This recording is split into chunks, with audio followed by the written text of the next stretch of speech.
হার দিব, কল্লা যদি হার দিব, ইমানকে আমরা ছাড়তে পারি না।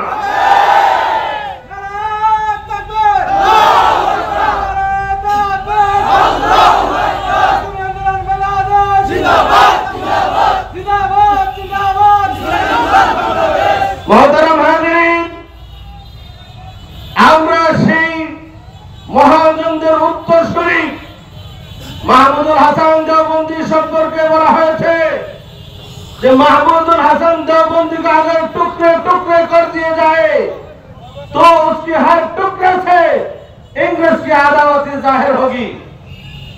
আমরা মুসলমান, ইসলাম আমাদের একমাত্র ধর্ম। ইসলামের জন্য নিজের জীবনকে সর্বদা, নিজের রক্তকে, নিজের জানকে বিলিয়ে দিতে কে কে রাজি আছে হাত তুলে। মোহতারাম হাজিরিন, আপনারা ভালো করে জানেন বহুদিন পর হলো আমাদের যে ত্রুটি চেপে ধরার শক্তি নিপাত গিয়েছে, ঠিক কিনা বলেন? আজকে আমরা যারা এখানে কথা বলতেছি, দুঃখের বিষয় হলো সত্য, আমাদের হাজারো মাহফিল এই ফ্যাসিবাদী সরকার, জালেম সরকার, ইসলাম বিরোধী সরকার হাজারো মাহফিল বন্ধ করেছে, ঠিক কিনা বলেন? মসজিদে খতিব সাহেব কোরআন হাদিসের সহি কথা বলবেন, সেই কথাটুকু বলতে দেওয়া হয় নাই। একজন আলেম কোরআনের কথা বলবে, হাদিসের কথা বলবে, তাদের গায়ে লেগেছে, কথা বলতে দেওয়া হবে না, ঠিক কিনা বলেন?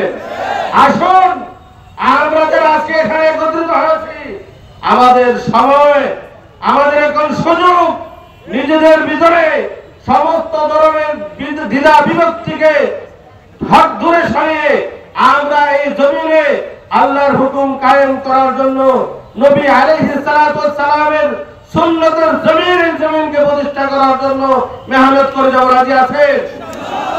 আল্লাহ রাব্বুল আলামিন বলেন, ওয়ালা তাহিনু ওয়ালা তাহজানু ওয়া আনতুমুল আ'লাউনা ইন কুনতুম মুমিনিন।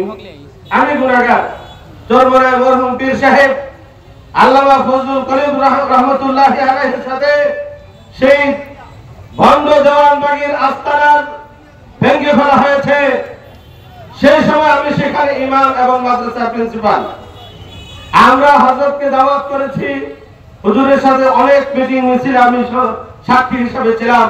হুজুর প্রত্যেকটা মাহফিলে উঠেই এই আয়াতটুকু তেলাওয়াত করতেন মরহুম পীর সাহেব আল্লামা ফজলুল করিম রহমাতুল্লাহি আলাইহি। উনি বলতেন, ওয়ালা তাহিনু ওয়ালা তাহজানু ওয়া আনতুমুল আ'লাউনা ইন কুনতুম মুমিনিন। আল্লাহ পাক বলেন, তোমাদের কোনো ভয় নেই, তোমাদের কোনো চিন্তা নেই যদি তোমরা ঈমানদার হও, ঠিক কিনা বলেন?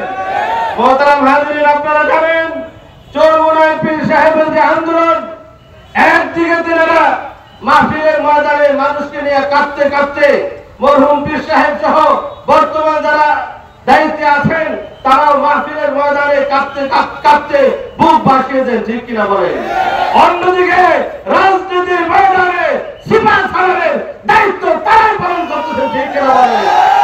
যে কারণে রাসূলুল্লাহ সাল্লাল্লাহু আলাইহি ওয়াসাল্লামের এই আদর্শ ছিল, রাত্রে জানামাজে দাঁড়িয়ে দাঁড়িয়ে পা ফুলে ফেলতেন, উম্মতের জন্য চোখের পানি ফেলতেন।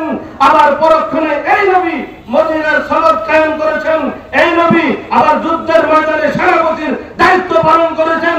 সেই 10,000 সেনাবাহিনী আল্লাহ রাসূল সাল্লাল্লাহু আলাইহি ওয়াসাল্লাম মক্কা বিজয় করেছেন। আমরা সেই রাসূলের উম্মত হিসেবে ওয়াদা দিয়েছি, আবারও গর্জে উঠবো, গর্জে উঠবো।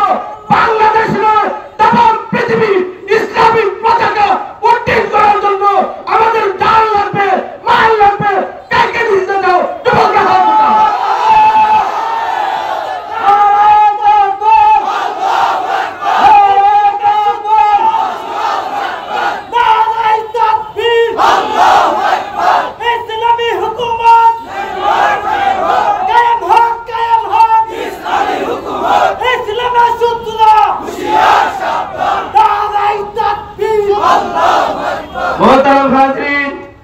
সময় সংক্ষেপ, আলোচনা শেষ।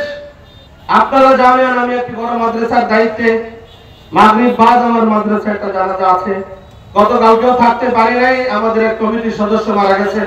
আমি তখন সেই বাংলাদেশের প্রত্যন্ত অঞ্চলে সেখানে ত্রাণ নিয়ে গিয়েছিলাম। আপনারা জানেন ঈশ্বরগঞ্জ থেকে আপনাদের সকলের সহযোগিতায় আমাদের ইত্তেফাকুল উলামার পক্ষ থেকে প্রায় 22 লক্ষ টাকা ত্রাণ আমরা বিভিন্ন এলাকায় পৌঁছে দিয়েছি। গতকালকে সেই খাগড়াছড়ি ও সমস্ত এলাকায় আমরা যে সমস্ত ঘর দেখেছি ভাঙ্গা, দিন এনে দিন খায়, এরা কোনোদিন ঘর বানানোর উপায় নাই ওদের, আমরা তাদেরকে কিছু অর্থ সহায়তা করেছি টিন কিনে একটু জীবন বাঁচানোর মতো ঘর বানানোর জন্য। আমরা সেই দায়িত্বটুকু পালন করে এসেছি। আমাদের ওলামায়ে কেরাম এভাবেই দায়িত্ব পালন করেন সততার সাথে। আমরা যে এখানে আপ ডাউন ভাড়া আমাদের পকেট থেকে নিয়েছি, আমরা ত্রাণের ফান্ড থেকে নিয়ে নেই। এজন্য মোহতারাম হাজিরিন বুঝতে হবে, অনেকেই বলে মোল্লারা ক্ষমতায় গেলে এরা দেশ চালাতে পারবে না।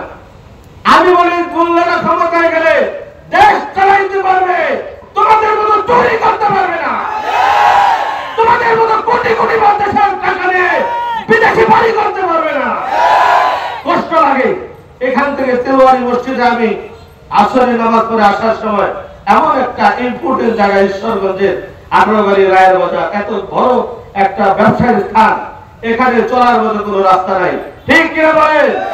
আসুন এই চোরদেরকে পরিহার করে আলেম ওলামাদের নেতৃত্বে আমরা সোনার মদিনা বাংলাদেশকে বানাতে চাই, যেখানে কোনো চোর থাকবে না, ডাকাত থাকবে না, বদমাশ থাকবে না, উস্কুর থাকবে না। দরবারে আমাদের বড় বড় নেতাদের কাছে গেলে টাকা যার বেশি তার দিকে দরবারের ফায়সালা চলে যায়। ঠিক কিনা বলেন? এই পরিবেশ থেকে মুক্ত হতে হলে ইসলাম এবং মুসলমান, কোরআন এবং হাদিসের বিকল্প নাই। আসুন আমাদের সাথে আমরা সকলে মিলে একটি সোনার মদিনার মতো বাংলাদেশ করতে চাই। নাসরুম মিনাল্লাহি ওয়া ফাতহুন করিম। মা আসসালামু আলাইকুম।